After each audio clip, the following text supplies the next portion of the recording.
Passengers and Polish. Nancy is a guard's daughter. She was working on Skarloey with some polish and a rag. "Wake up, lazy bones," she said severely. "Your brass is filthy. Aren't you ashamed?"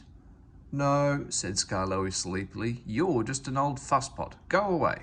She tickled his nose. "Reneas comes home tomorrow. Don't you want to look nice?" Skarloey woke suddenly. "What? Tomorrow?" "Yes, Daddy told me. I'm going now." "Nancy, stop. Do I really look nice? Please polish me again. There's a good kind girl." "Now who's an old fusspot?" laughed Nancy. She gave him another rub and then climbed down. "Aren't you going to polish me?" asked Duncan. "Sorry, not today. I'm helping the refreshment lady this afternoon. We must get the ices and things ready for the passengers on Skarloey's 2 o'clock train. Never mind, Duncan. I'll give you a good polish tomorrow." But Duncan did mind.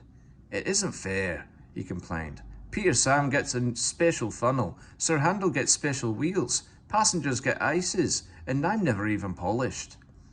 This, of course, wasn't true, but Duncan liked having a grievance. He began to sulk. That afternoon, a message came from the station by the waterfall.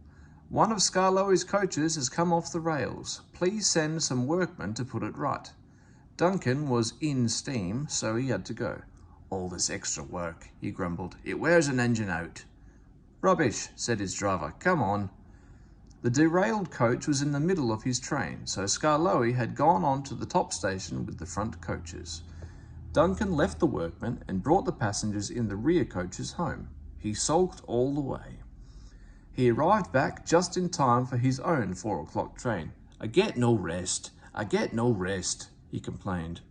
He was sulky and short of steam, so his driver waited a few minutes in the hope of raising more, but Duncan wouldn't try.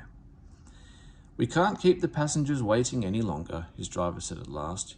"You always think about passengers," muttered Duncan crossly, "and never about me.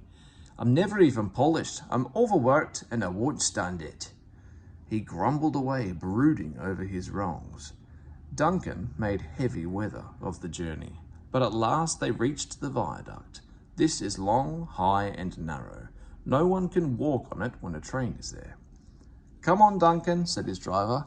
"One more effort, and you'll have a rest and drink in the station." "Keep your old station," said Duncan rudely. "I'm staying here." He did too. He stopped his train right on the viaduct, and nothing his driver or fireman could do would make him move another yard. Skarloey came from the top station to haul Duncan and his train to the platform. The passengers were very cross.